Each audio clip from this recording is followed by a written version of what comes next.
नमस्ते दोस्तों, आपका हमारे चैनल पर एक बार फिर से स्वागत है।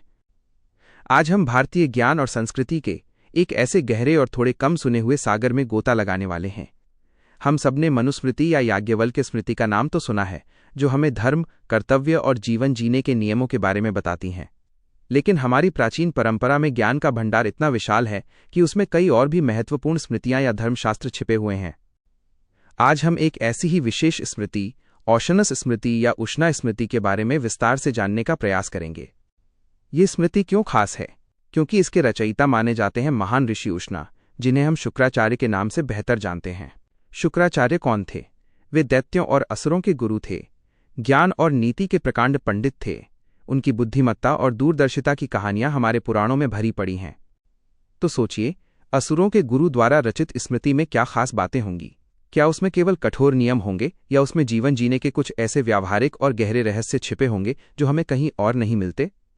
यह वीडियो औशनस स्मृति का केवल एक संक्षिप्त परिचय नहीं होगा, यह एक अत्यंत विस्तृत और गहन विवेचन होगा।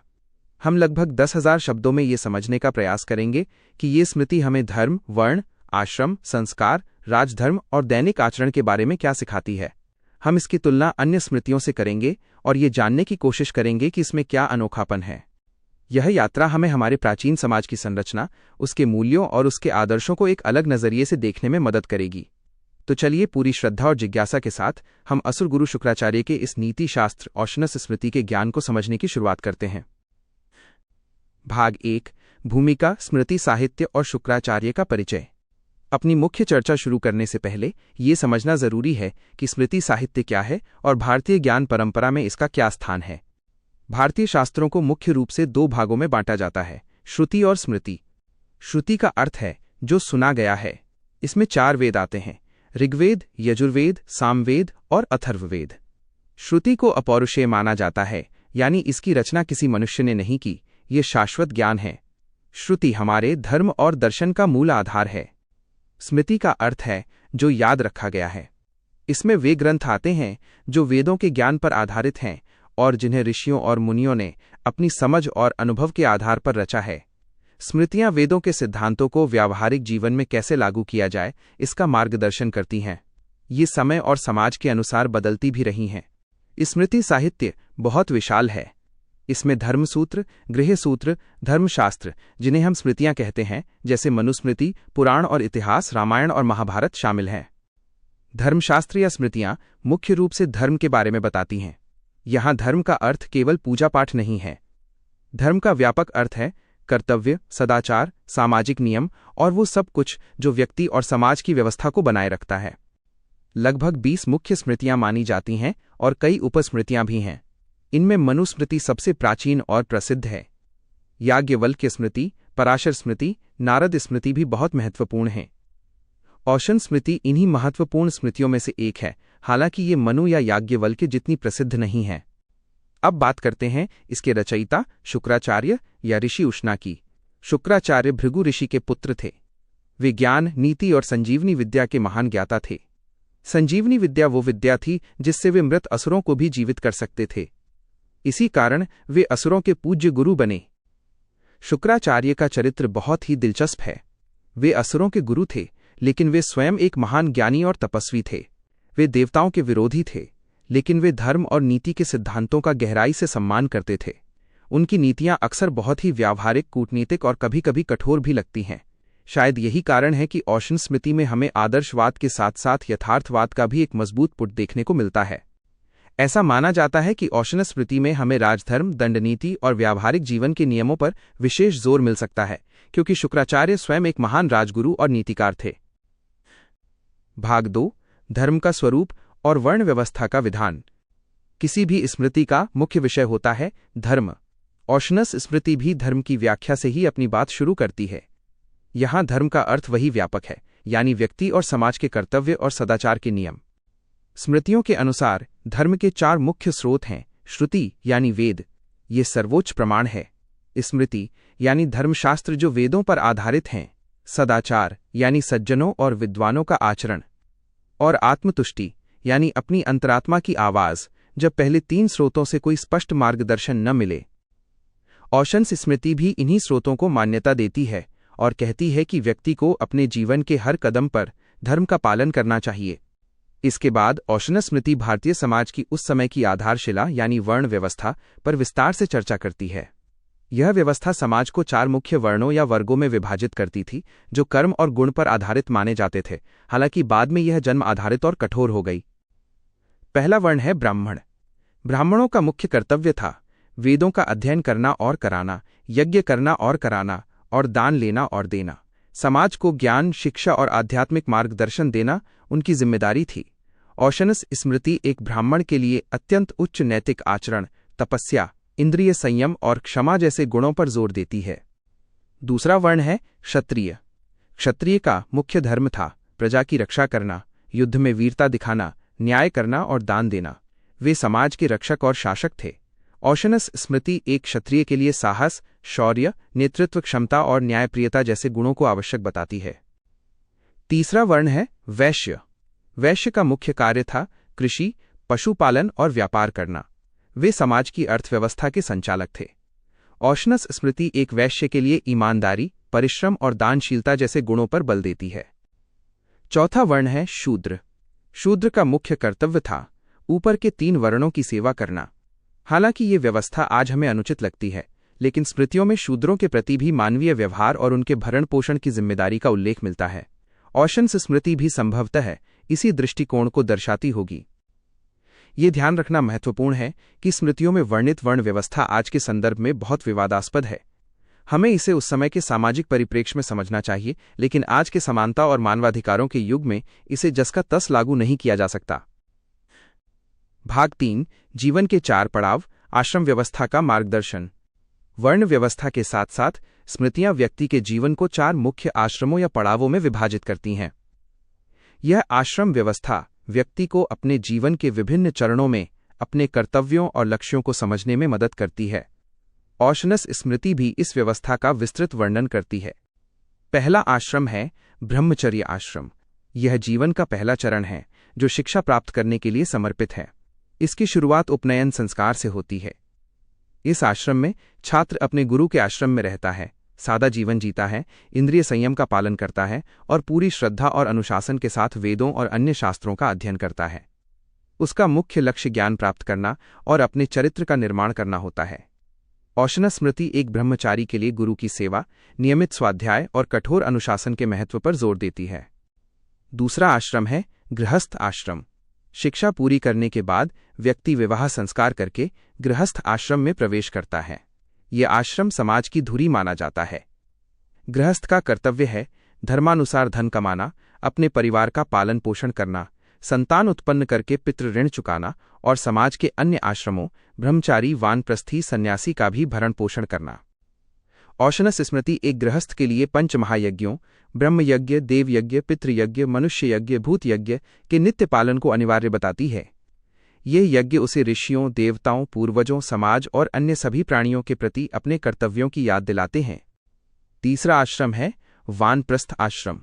जब व्यक्ति अपनी पारिवारिक जिम्मेदारियों को पूरा कर लेता है, उसके बाल सफेद होने लगते हैं और उसके पोते पोतियां हो जाते हैं, तब उसे गृहस्थ जीवन के मोह को त्याग कर वानप्रस्थ आश्रम में प्रवेश करने की सलाह दी जाती है। इस आश्रम में व्यक्ति अपनी पत्नी के साथ या अकेले घर छोड़कर जंगल या किसी शांत स्थान पर चला जाता है। वो सादा जीवन जीता है, कंद मूल फल खाता है और अपना अधिकांश समय ध्यान, तपस्या और शास्त्रों के चिंतन में बिताता है। उसका लक्ष्य होता है धीरे धीरे सांसारिक आसक्तियों से मुक्त होना और आध्यात्मिक ज्ञान की ओर बढ़ना। चौथा और अंतिम आश्रम है संन्यास आश्रम। यह जीवन का अंतिम पड़ाव है जिसे केवल वही व्यक्ति अपनाता है जो पूरी तरह से वैराग्य को प्राप्त कर चुका है। सन्यासी अपना घर, अपना परिवार, अपना नाम, अपनी पहचान सब कुछ त्याग देता है।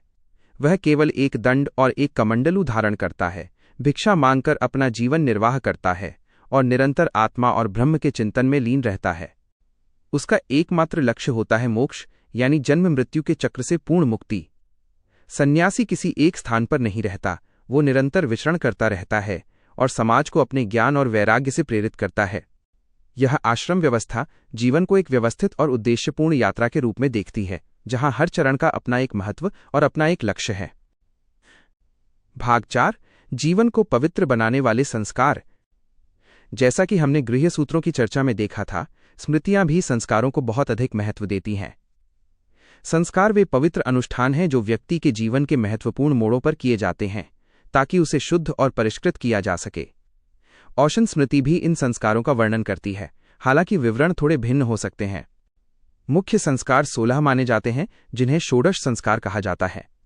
इनमें से कुछ प्रमुख हैं: गर्भाधान, पुंसवन, सीमंतोन्नयन, जन्म से पूर्व के संस्कार, जातकर्म, जन्म के समय, नामकरण, नाम रखना, निष्क्रमण, पहली बार घर से बाहर निकालना, अन्नप्राशन, पहली बार अन्न खिलाना, चूड़ाकर्म, मुंडन, कर्णवेद, कान छेदना, बचपन के संस्कार, उपनयन, शिक्षा आरंभ करने का संस्कार, वेदारंभ, वेदों का अध्ययन शुरू करना, समावर्तन, शिक्षा पूरी होने पर घर लौटना, विवाह, गृहस्थ जीवन में प्रवेश, और अंत्येष्टि, मृत्यु के बाद का अंतिम संस्कार।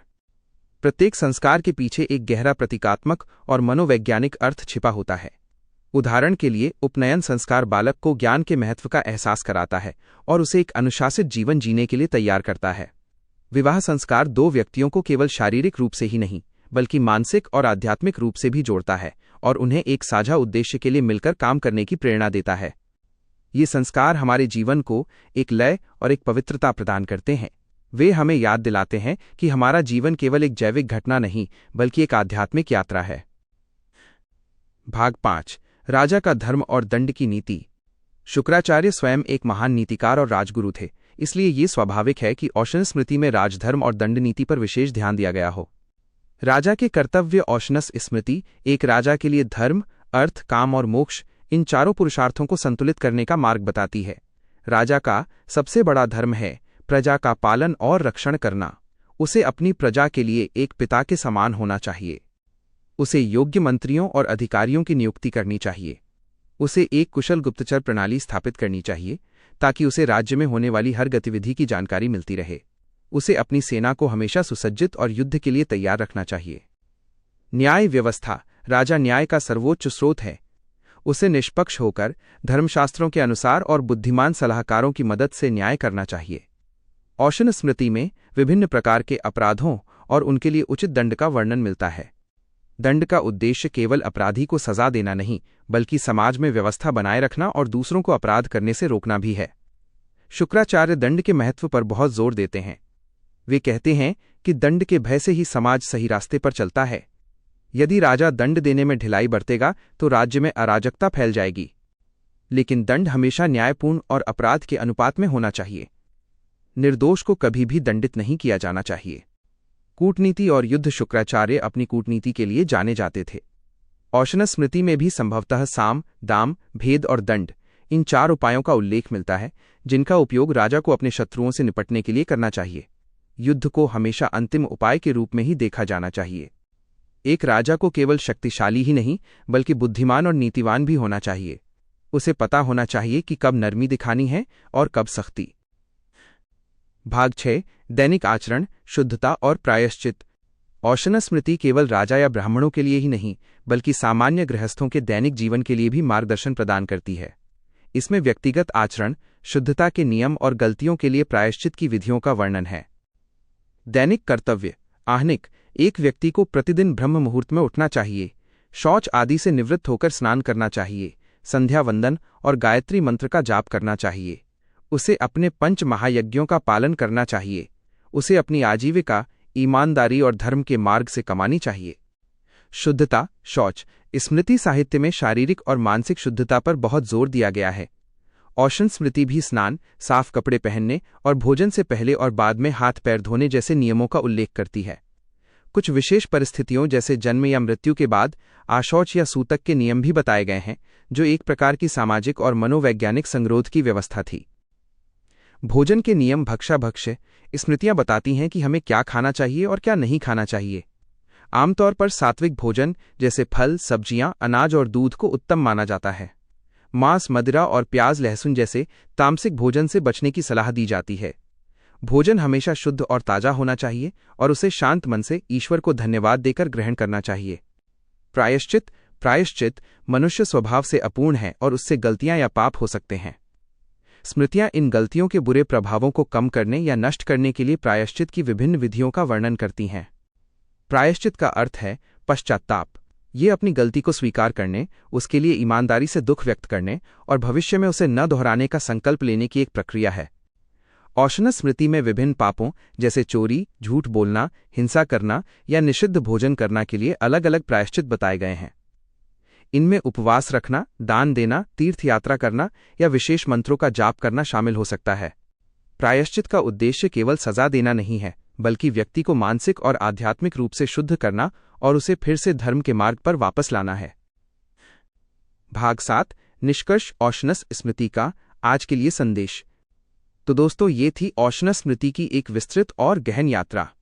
हमने देखा कि यह स्मृति हमें जीवन के हर पहलू, धर्म से लेकर शासन तक और संस्कारों से लेकर दैनिक आचरण तक के लिए एक व्यवस्थित और व्यावहारिक मार्गदर्शन प्रदान करती है। हालांकि यह मनुस्मृति जितनी प्रसिद्ध नहीं है, लेकिन इसमें निहित ज्ञान अत्यंत मूल्यवान है। शुक्राचार्य की व्यावहारिक बुद्धि और नीतिगत अंतर्दृष्टि इसे एक विशेष स्थान प्रदान करती है। तो आज के इस आधुनिक युग में इस प्राचीन स्मृति का हमारे लिए क्या संदेश है? पहला संदेश है धर्म या कर्तव्य का महत्व। औशनस स्मृति हमें याद दिलाती है कि हमारा जीवन केवल हमारे व्यक्तिगत सुखों के लिए नहीं है। हमारा अपने परिवार, अपने समाज, अपने राष्ट्र और इस पूरी सृष्टि के प्रति एक कर्तव्य है। उस कर्तव्य का पालन करना ही सच्चा धर्म है। दूसरा संदेश है अनुशासन और आत्मनियंत्रण का। चाहे वो राजा हो या सामान्य नागरिक, चाहे वो ब्रह्मचारी हो या गृहस्थ, सफलता और शांति का मार्ग आत्म अनुशासन से ही होकर जाता है। अपनी इंद्रियों और अपनी भावनाओं पर नियंत्रण रखना ही सच्ची स्वतंत्रता है। तीसरा संदेश है ज्ञान का महत्व। शुक्राचार्य स्वयं ज्ञान के प्रतीक थे। ये स्मृति हमें निरंतर सीखते रहने, शास्त्रों का अध्ययन करने और बुद्धिमान लोगों की संगति करने के लिए प्रेरित करती है। चौथा संदेश है व्यावहारिकता का। औशनस स्मृति केवल आदर्शों की बात नहीं करती, वो हमें यथार्थ जगत में कैसे जीना है इसका भी मार्गदर्शन करती है। ये हमें सिखाती है कि कैसे हमें अपने लक्ष्यों को प्राप्त करने के लिए नीति और रणनीति का उपयोग करना चाहिए, लेकिन हमेशा धर्म की सीमाओं के भीतर रहकर। हाँ, ये सच है कि औशनस स्मृति में वर्णित कुछ नियम और सामाजिक संरचनाएं जैसे वर्ण व्यवस्था या कुछ दंड विधान आज के हमारे मूल्यों और कानूनों के अनुरूप नहीं हैं। हमें उन्हें उनके ऐतिहासिक संदर्भ में ही देखना चाहिए। लेकिन इस स्मृति में निहित शाश्वत नैतिक और आध्यात्मिक सिद्धांत जैसे सत्य, अहिंसा, ईमानदारी, कर्तव्यपरायणता और आत्मसंयम आज भी उतने ही प्रासंगिक और मूल्यवान हैं जितने वे हजारों साल पहले थे। ये ग्रंथ हमें अपने अतीत की बुद्धिमत्ता से जुड़ने और अपने वर्तमान जीवन को अधिक उद्देश्यपूर्ण, अनुशासित और सार्थक बनाने के लिए एक प्रेरणा प्रदान करता है। इस गहन और ज्ञानवर्धक यात्रा में मेरा साथ देने के लिए आपका हृदय से धन्यवाद।